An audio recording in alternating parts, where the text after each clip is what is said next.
arguably the biggest person to come out of North Carolina since J. Cole. I ain't even gonna agree or disagree with you. I'm just gonna do this. Before DaBaby would show his support for the Black Lives Matter movement. And being DaBaby Entertainment, we want to make sure that we do what we can, you know, to put something major together to join on to this movement that's going on in the world right now, this beautiful movement. Before DaBaby would amass over 39 million monthly listeners on Spotify, 2 million Twitter followers, 4.3 million YouTube subscribers, and 13 million followers on Instagram. Before DaBaby would be known for walking around in a diaper. A diaper? Yeah, facts. The big ones, when the old people, when they be walking around, Yeah. you know, when they can't make it to though? the bathroom no more. Cause I put it on for them to know. So you had put no it out pants there. on? No pants.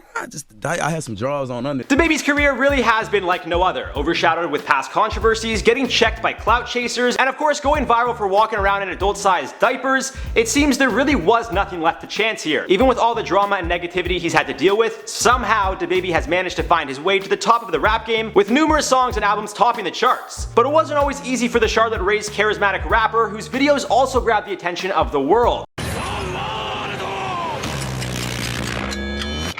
It took a lot of hard work, dedication, hustle, and confidence, something DaBaby is brimming with. What's going on, guys? I'm your host for this one, Jared Bronstein. Welcome back to Before They're Famous. Don't worry, Mike will be back soon, but hopefully you guys know me by now. Either way, this video is about the one and only DaBaby, whose life we'll be documenting prior to fame. As always, let us know who we should cover next in the comments down below, but for now, let's get right into this one.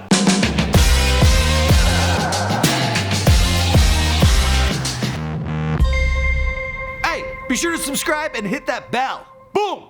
DaBaby was born Jonathan Lyndale Kirk on December 22nd, 1991 in Cleveland, Ohio, but as we know, he would grow up in Charlotte, North Carolina, the place he'd call home from the age of 6. Being the baby of the family with 2 older brothers, Kirk would be raised by his mother, who would work in finance, while his father would be traveling, serving his country in the army. However, DaBaby would still spend time in the summers with his pops, and although they didn't see each other as often as Kirk saw his mother, the North Carolina rapper still had a close relationship with his dad. Aside from this, DaBaby also recalled how his father would send child support checks, and his mother would cash the checks in dollar bills so DaBaby could flex on his classmates even from a young age. However, it appears the street and dog-eat-dog mentality that DaBaby would learn to endorse from a young age wouldn't necessarily happen by chance. While getting interviewed by Nardwuar, DaBaby showed his love and appreciation for his uncle Rick, who Nardwuar apparently got in touch with and found out an interesting fact about Kirk. Yeah, shout out to Rick. And you were raised by robbers? Some of them was robbers. Yeah. Tell us more about your uncle. Rick, the realest nigga alive.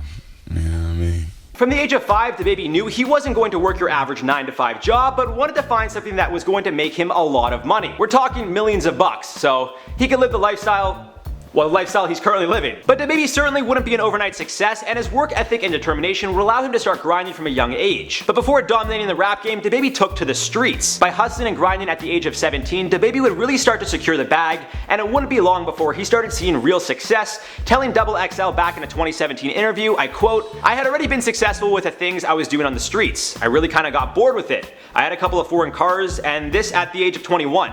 I was staying at a condo downtown, things like that." Although he would graduate from Vance High School in North Carolina, DaBaby would spend 2 years enrolled at North Carolina University before dropping out. Although it seems he never had intentions of staying long, telling The Guardian, I quote, "I never studied marketing. I've always just been a hustler. I didn't even have a major decided at college. I only went to school for my parents." However, he admits going to a predominantly white school forced him to grow, especially being in an environment where he claims to have stuck out like a sore thumb. "It had me in a different environment. It was something I had to adapt to.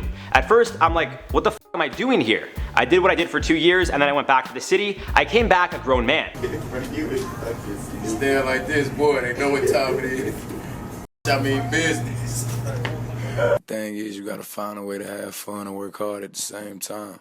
Although he doesn't speak much about his life post-school and pre-rap, DaBaby would have his fair share of run-ins with the law, from driving with a revoked license to marijuana possession, before his career would take off. On June 15th, 2013, DaBaby was caught in possession of half an ounce of marijuana and carrying a concealed weapon. He was released on $500 bail. Then in December of 2014, DaBaby would sell his cars and condo, betting on himself once again to make it. This time he was trying his hand in rapping. After buying studio time with the money he made selling his possessions, DaBaby was able to create his first mixtape, Nonfiction. However, prior to being DaBaby, Kirk would go by a different rap name. Baby Jesus would not only be his debut song as a rapper, but would also become his first moniker. With influences like Eminem, Kanye West, 50 Cent, and Lil Wayne mostly thanks to his older brothers, it wouldn't be long before DaBaby would find a sound like no other. Baby Jesus would be streamed over 10,000 times in the first 48 hours, with no promotion aside from a few posts on his Instagram account. Shortly after, DaBaby would soon find himself on stage at South by Southwest after De Niro Ferrer saw his music online and invited him on stage during his performance. This is also where DaBaby would get acquainted with one of the 3 directors from Real Goats, known for producing his outrageously fun music videos. But DaBaby, who at this time was still known as Baby Jesus, would need a little while and have a lot more work cut out for him before he'd make it big time. Without a real team, we're talking no managers or booking agents, Kirk had to do it all on his own. And by that I mean he had some help from his day ones who would be out on the corner promoting. Whether that meant putting up posters, handing out flyers, or CDs, any way they could help their boy they would. And it seems all that work has paid off because DaBaby is doing quite well for himself. But before he started making all his coin, DaBaby would really need to grind and put a ton of effort into his marketing. At the time of this recording, his first YouTube upload is a freestyle under the name Baby Jesus called No Compadre,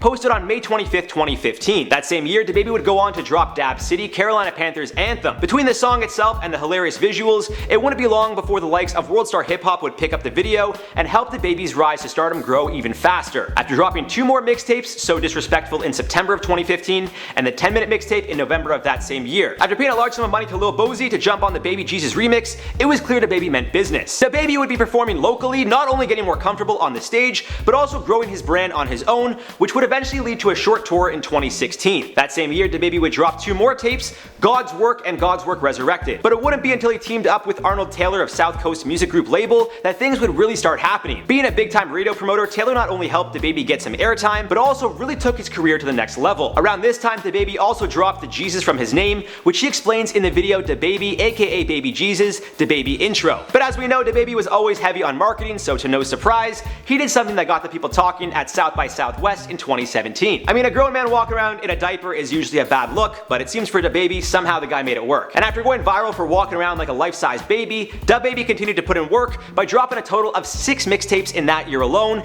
including Baby Talk 1 through 4, $1 Billion Baby, and Back on My Baby Jesus.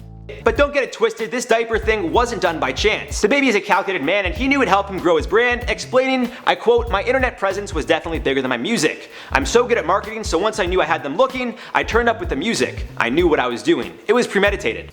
What I did in 4 years, like the average person in 10 years, they won't do that. Exactly. They won't do it in 10 years. So that 4 years was long as hell, you know what I mean? Like I felt like off the rip. As the years went on, DaBaby and his team would continue laying down the groundwork that would eventually lead to him being one of the biggest names in the game. In June of 2018, he dropped Baby Talk 5, but it wouldn't be until November of 2018 that DaBaby would drop Blank Blank, his last mixtape, which would actually be distributed by Roc Nation. Almost. That's right, DaBaby and Jay-Z's label almost had a deal where his tape would be distributed, but at the last minute it didn't work out. We had a situation going on with Roc Nation. We did, you know what I mean? You know, for whatever reasons, you know what I mean? Like, it was getting off to a slow start, you know what I mean? We parted ways respectfully, you get what I'm saying? And then, like a week later, the Walmart thing happened.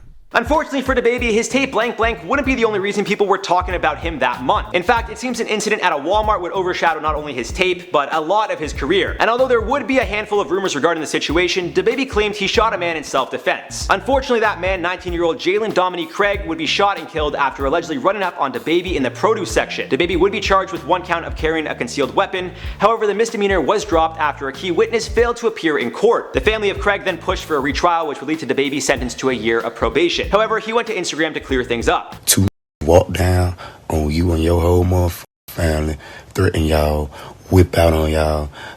Let me see what y'all gonna do. You feel me? I wasn't in no motherfucking produce section. I wasn't grocery shopping. I was buying my baby some more winter clothes. It's cold outside. You see me buying baby clothes and you don't want to come show me how tough that is.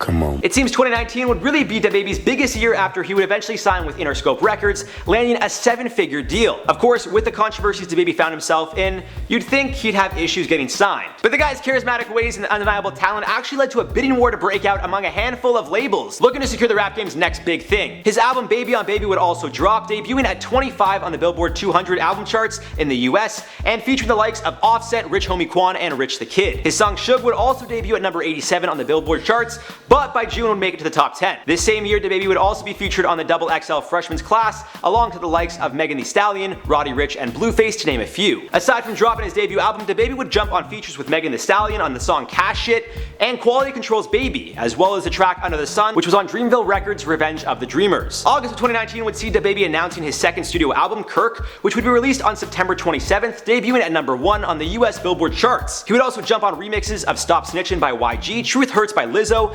Life's Good by Future, and of course was featured on Post Malone's Enemies. All of these tunes were hits, and DaBaby finished 2019 with 22 entries on the Billboard Hot 100, the most of any artist that year. This includes all 13 of his songs from the album Kirk. Unfortunately, with the fame comes the clout chasers. Now, if you know what happened, well, DaBaby came out on top of this one. I think it's safe to say you shouldn't check DaBaby because, well, he's known to hold his own. There were also the guys in Atlanta who tried to check him while he was on set shooting the music video for the song 21, and when they asked who signed his permission slip to be down in Atlanta, well, this was his response. Hey, no, next time I don't check in, bro. Hey, look, like I say, next time you just say, hey, come holler at me, bro, and I come holler at you. You see what I'm saying? But I ain't gonna never check in. Hey, I'm not checking in nowhere. As we know, DaBaby would have some more legal issues in 2020. Oh, here we go again. Starting off the year in 2020, DaBaby would spend about 48 hours in jail after members of his crew allegedly jumped a promoter. The story here is that the promoter tried to pay DaBaby only $20,000 of the $30,000 agreed upon. This led to DaBaby and his crew robbing the promoter for approximately $80,000 in cash, an iPhone 7, and credit cards. During his up-close and personal tour, a fan got a little too up-close and personal, which led to DaBaby actually striking them. Turns out DaBaby hit a woman, which led to the crowd showing disappointment and DaBaby leaving the venue without performing a song. Sincerely apologize, I do. I'm very sorry that there was a female on the other end of that flashlight on that phone. He would then apologize on Instagram. But I do apologize that there was a female on the other end. I think by this time, you know it's a well-known fact that male or female, I would have responded the same exact way. However, yet again, these controversies wouldn't stop DaBaby's career from growing. Even with all that happened, he would still be nominated for 2 Grammy Awards in 2020, both for the song Suge, one for Best Rap Song and the other for Best Rap Performance. Although he didn't nab the awards, even being nominated is a huge milestone. Then on April 13th, DaBaby would announce his album Blame It on Baby would be released, also debuting atop of the Billboard charts. This album includes the song Rockstar featuring Roddy Ricch, which recently peaked at number 1 on the Billboard charts in both the US and the UK. Probably helped that it's a huge TikTok song, but still, the song itself is fire. And even with his busy schedule, DaBaby still made sure to let his followers know he supports the Black Lives Matter movement, posting a video on Instagram. Good morning, how you feeling? Hope you're feeling blessed. It's been a crazy 2 weeks.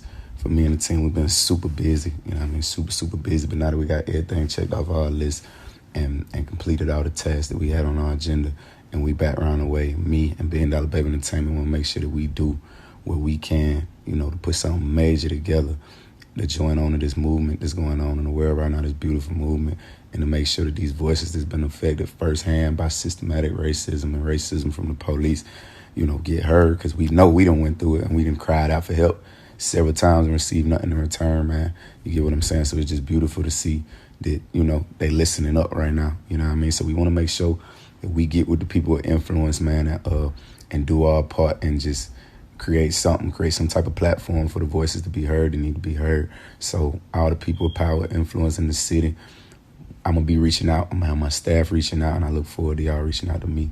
Let's make it happen. Now, as for the rest of the story, guys, well, we're going to have to wait and see how this one plays out because this is before they were famous. As always, let us know who we should cover next in the comments down below. I've been your host, Jared Bronstein, for this one, and we'll see you guys in the next one.